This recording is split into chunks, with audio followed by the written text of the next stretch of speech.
안녕하세요.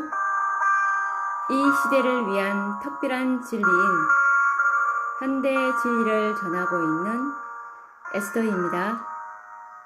오늘은 지혜 있는 자는 깨달을 진저라는 책으로 지난 시간에 이어서 말씀을 계속 나누어 보도록 하겠습니다. 오늘은 요한계시록 17장 연구의 마지막인데요. 연구 주제는 여덟째 왕의 쇠후에 대해서 좀 깊이 다루어 보도록 하겠습니다. 계시록 17장 8절과 11절 말씀을 우선 읽어 드리겠습니다. 전에 있었다가 시방 없어진 짐승은 여덟째 왕이니 일곱 중에 속한 자라. 저가 멸망으로 들어가리라. 사단은 과거 그의 대리자 법왕권과 함께 지상의 왕으로 군림하였습니다. 중세기에 그랬고 미국에도 그럴 것입니다. 그러나 엄녀의 멸망 후에는 열국들의 권세를 받아 그들과 함께 이 땅에 재림하시는 그리스도를 대적하여 전쟁을 시도하게 됩니다. 저희가 어린 양으로 더불어 싸우려니와 계시록 17장 14절 이기지 못하며 그들은 천사들에 의하여 붙잡히게 됩니다. 곧 하나님의 말씀이 이루기까지 사단은 무저갱에 갇히게 됩니다. 계시록 20장 1절에서 3절 말씀입니다. 또 내가 보매 천사가 무저갱 열쇠와 큰 쇠사슬을 그 손에 가지고 하늘로서 내려와서 용을 잡으니 곧 옛 뱀이요 마귀요 사단이라 잡아 1000년 동안 결박하여 무저갱에 던져 잠그고 그 위에 인봉하여 1000년이 차도록 다시는 만국을 미혹하지 못하게 하였다가 그 후에는 반드시 잠깐 놓으리라. 이것에 관련된 증언의 말씀 각 시대의 대쟁투 657페이지에서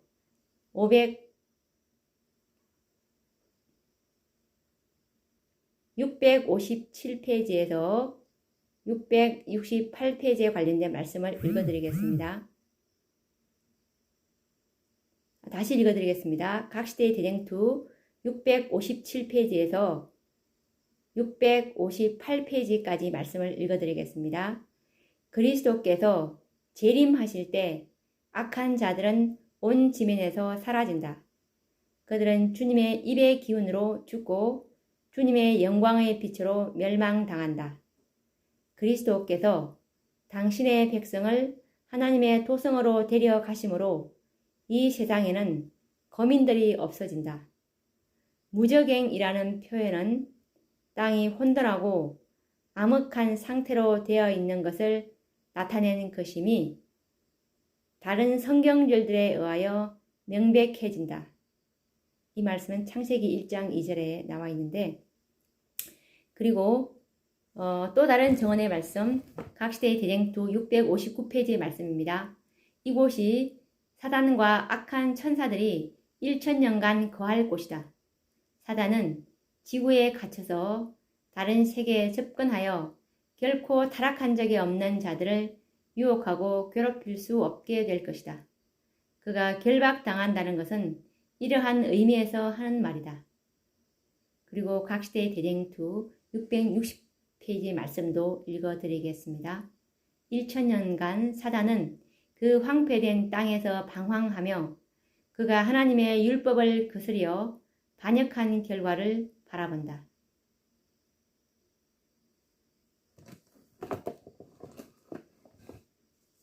계시록 20장 7절과 9절에 나오는 천년의 참회라는 말씀에 대해서 좀 연구를 해보도록 하겠습니다.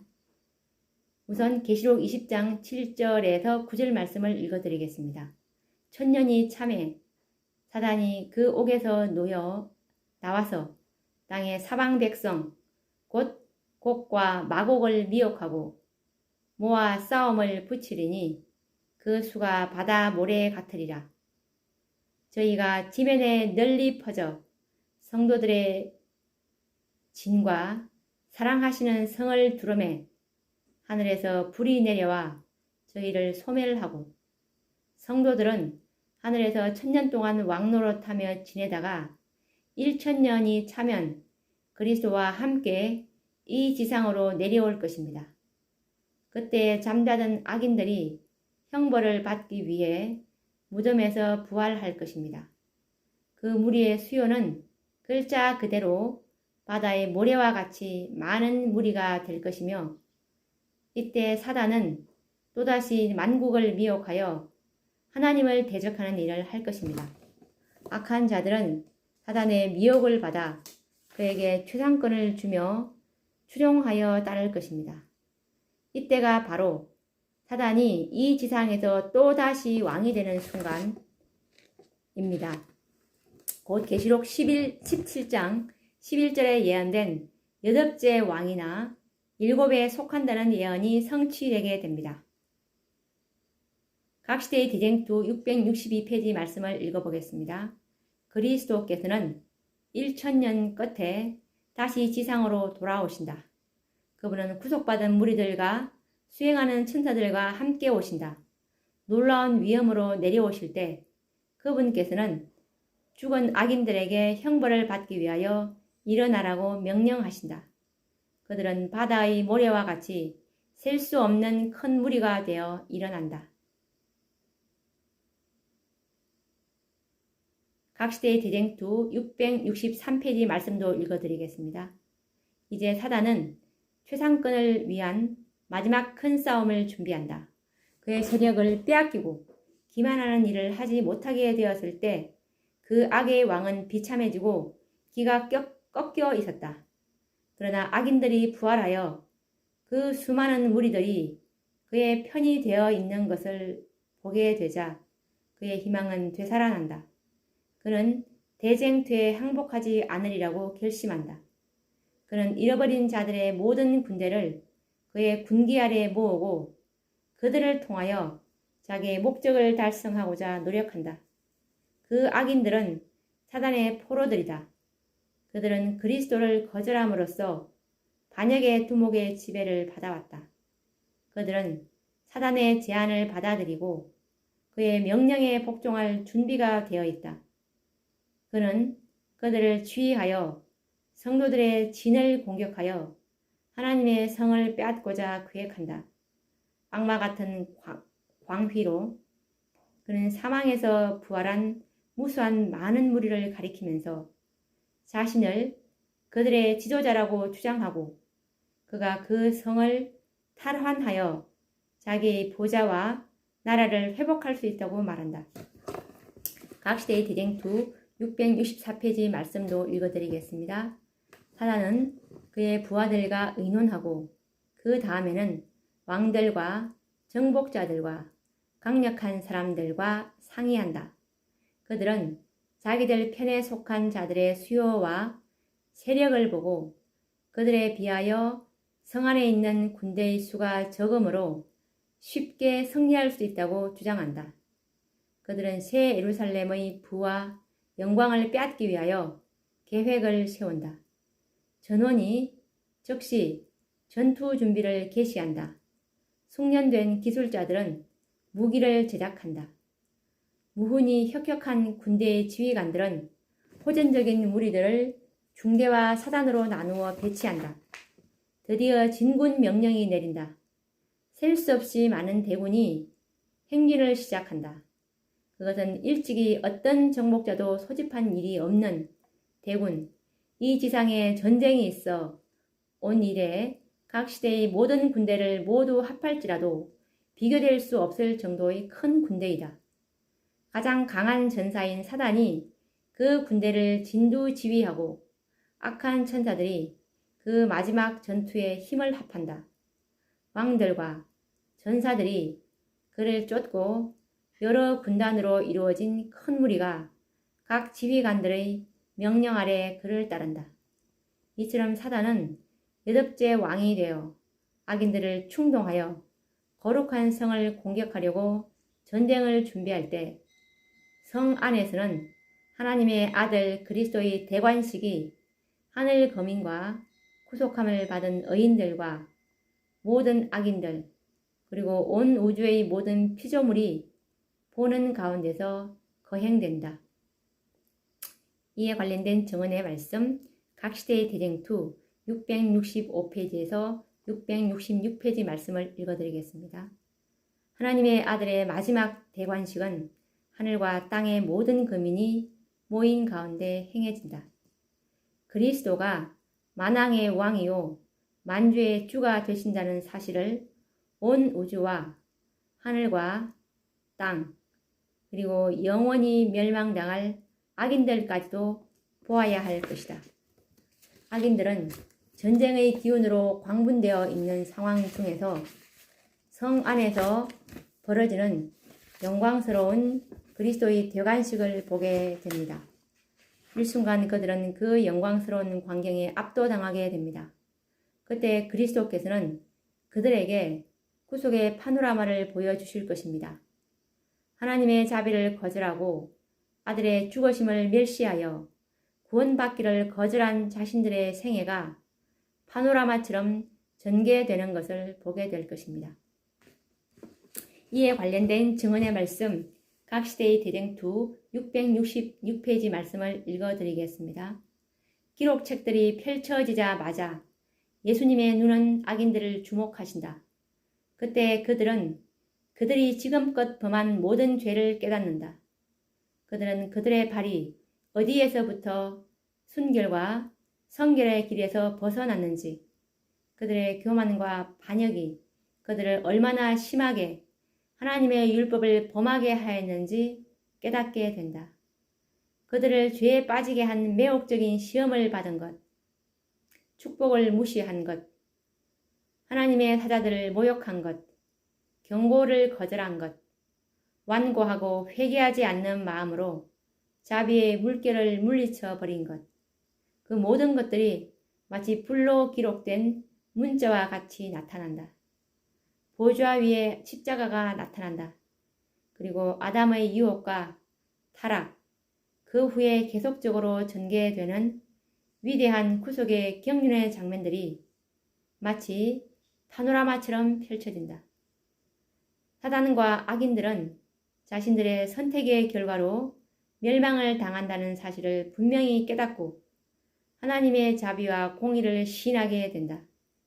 조금 전까지 그들은 사단의 충동으로 거룩한 성을 빼앗기 위해 전쟁의 광분 속에 사로잡혀 있었으나 장엄한 그리스도의 대관식과 구속의 파노라마를 보면서 악인들은 압도당하고 만다. 그들은 만왕의 왕이요 만주의 주가 되신 분과 성도들을 이길 수 없다는 절망감에 사로잡힌다.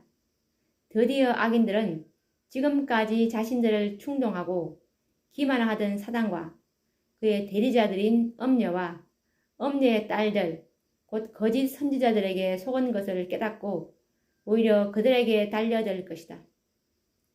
그러나 사단은 그들을 다시금 설득하여 그리스도를 대적하려 할 것이나 더 이상 악인들은 사단의 말을 믿으려 하지 않을 것이다. 이에 관련된 증언의 말씀 각 시대의 대쟁투 671페이지에서 672페이지의 말씀을 읽어드리겠습니다. 사단은 분노로 충만해져 대쟁투에 항복하지 않기로 결심한다. 그리하여 하늘 왕에 대한 마지막 결사적 쟁투가 전개된다. 그는 부하들 가운데 뛰어들어가 분노에 사로잡혀 그들을 충동시켜 즉시 일대 결전을 하도록 노력한다. 그러나 그가 반역하도록 유혹한 무수한 무리 가운데 이제 그의 최상권을 인정하는 자는 하나도 없다. 그의 권세는 끝났다. 악인들은 사단이 고취하는 바와 똑같이 하나님께 대한 증오심으로 충만해 있다.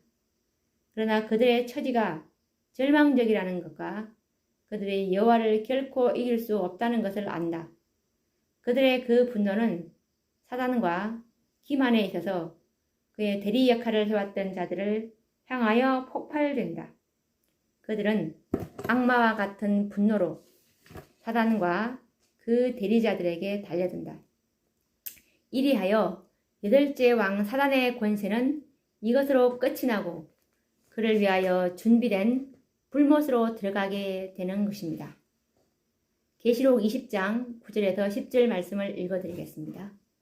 저희가 지면에 널리 퍼져 성도들의 진과 사랑하시는 성을 두름에 하늘에서 불이 내려와 저희를 소멸하고 또 저희를 미혹하는 마귀가 불과 유황 못에 던지오니 거기는 그 짐승과 거짓 선지자도 있어 세세토록 밤낮 괴로움을 받으리라.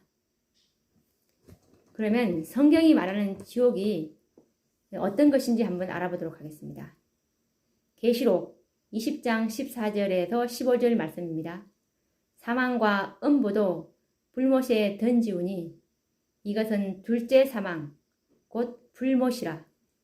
누구든지 생명책에 기록되지 못한 자는 불못에 던지우더라. 이에 관련된 증언의 말씀 각 시대의 대쟁투 672에서 673페이지 말씀을 읽어드리겠습니다. 불이 하늘에서 하나님께로부터 내려온다. 땅이 깨어진다. 땅의 깊은 곳에 감추었던 무기들이 터져 나온다. 땅에 깨어진 모든 틈에서 맹렬한 화염이 터져 나온다. 모든 바위가 불이 된다. 풀무불처럼 불타는 날이 마침내 왔다. 재질이 뜨거운 불에 풀어지고 땅과 그 중에 있는 것들이 다 타버린다. 말라기 4장 1절, 베드로후서 3장 10절 참조. 땅의 표면은 마치 용해된 하나의 덩어리, 곧 하나의 거대한 끓는 큰 불못처럼 된다. 이때는 경건치 않은 자들의 형벌과 멸망의 때이다. 이것은 여호와의 보수할 날이요 시온의 송사를 위하여 신원하실 해이다. 이사야 34장 8절.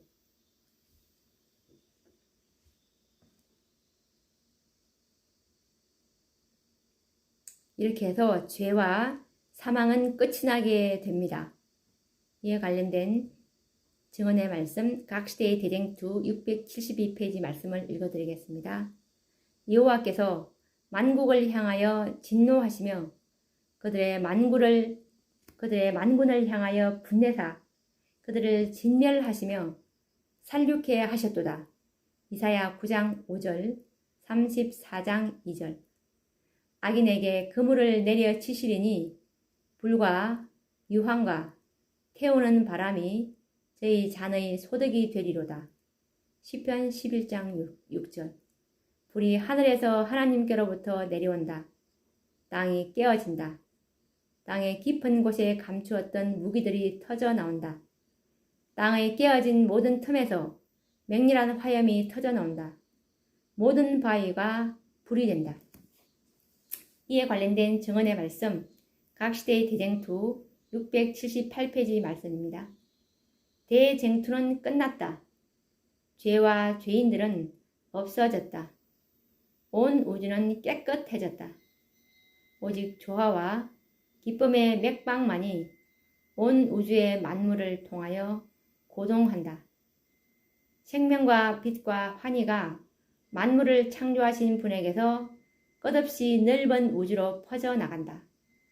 가장 작은 원자로부터 가장 큰 세계에 이르기까지 만물은 생물계와 무생물계를 막론하고 조금도 흠이 없는 아름다움과 완전한 기쁨으로 하나님은 사랑이시라고 선포한다. 사단의 파괴 행위는 이것으로 영원히 끝이 난다.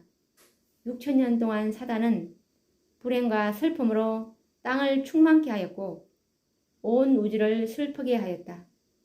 모든 피조물은 함께 탄식하며 함께 고통당해 왔으나 이제 사단의 멸망으로 모든 피조물들은 유혹에서 영원히 벗어난다. 이렇게 해서 구속의 역사가 다 종결되는 것입니다. 죄와 사망이 다 끝이 나는 것입니다. 그러면 이제 우리가 대쟁투의 이 마지막 부분까지 다 살펴보았는데요. 이제 정리하는 의미에서 붉은 짐승과 엄녀에 대한 비교를 다시 한 번 더 마무리를 해보도록 하겠습니다. 엄녀, 우선 엄녀는 바벨론이며 법왕권이라고 합니다. 엄녀의 신원은 바벨론이라고 하는데 법왕권인데 이에 관련된 성경 말씀은 계시록 13장 3절에서 5절, 계시록 17장 18절, 계시록 18장 7절을 보시면 엄녀의 신원을 알 수 있습니다. 반면에 붉은 짐승의 신원, 즉 사단의 신원은 사단, 용, 붉은 짐승은 계시록 12장 3절과 9절을 보시면 그 신원을 알 수가 있습니다. 그리고 엄녀의 모습은 어떠냐 하면 7머리가 있고 10뿔이 있고 참남된 이름이 있습니다. 7머리는 계시록 13장 1절과 2절을 참조하시면 되고 10뿔은 계시록 13장 1절과 2절을 참조하시면 됩니다. 그리고 참남된 이름은 계시록 13장 1절을 참조하시면 됩니다. 그리고 붉은 짐승, 즉 사단의 모습도 마찬가지로 7머리가 7머리에 10뿔이 있고 그리고 참남된 이름이 있습니다. 붉은 짐승의 그 모습은 7머리의 성경절은 계시록 17장 7절, 12장 3절을 보시면 알 수 있고 그리고 붉은 짐승의 모습으로 10뿔을 확인하시려면 계시록 17장 3절과 계시록 12장 3절을 보시면 됩니다. 그리고 붉은 짐승의 모습 중에 참남된 이름은 계시록 17장 3절을 보시면 됩니다. 그리고 엄녀의 경험은 전에 있었다가 칼에 상하여 죽게 됨이라고 나와 있습니다. 이 말씀을 확인해 보시려면 계시록 13장 2절과 14절을 보시면 됩니다. 그리고 붉은 짐승의 경험은 전에 있다가 시방은 없다고 되어 있습니다. 이것은 계시록 17장 7절을 참조하시면 됩니다. 그리고 엄녀의 예언은 회복됨이라고 나와 있는데 이 말씀은 계시록 13장 12절이라고를 참조하시면 되고요. 그리고 붉은 짐승, 즉 사단은 어떻게 되냐면은 예언적으로 다시 나타난다고 되어 있습니다. 계시록 17장 17을 확인해 보시면 됩니다. 그리고 엄녀의 경력은 즉 법왕권은 잠시 7째 왕이 된 후에 멸망한다고 계시록 17장 16절에 나와 있는 반면에 붉은 짐승의 경력은 7째 왕권과 1000년 후 8째 왕이 된 후 멸망한다고 계시록 19장 10절과 14절에 나와 있습니다.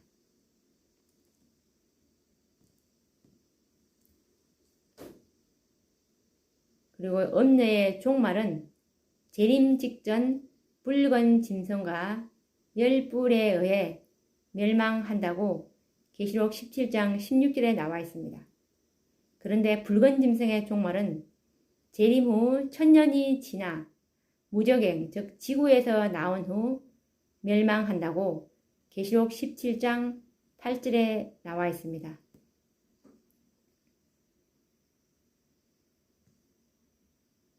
그리고 참고로 법왕권이 왕이 될 때 사단도 왕이 되는데요.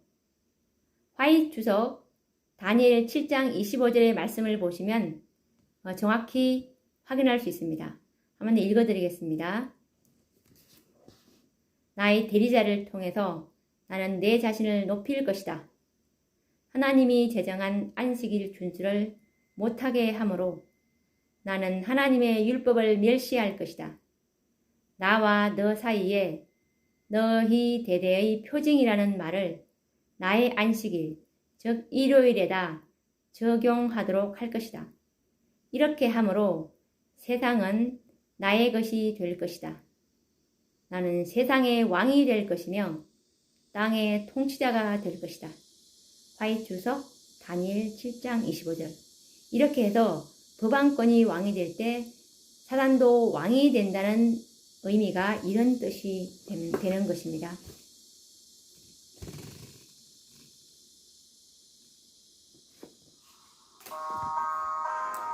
지금까지 계시록 17장에 대해서 몇 부분에 대해서 연구해 보았습니다. 네, 다음 시간에도 또 다른 말씀, 지구의 회복을 위해서 어떻게 해야 되는지 다음 말씀을 또 나누도록 하겠습니다. 감사합니다.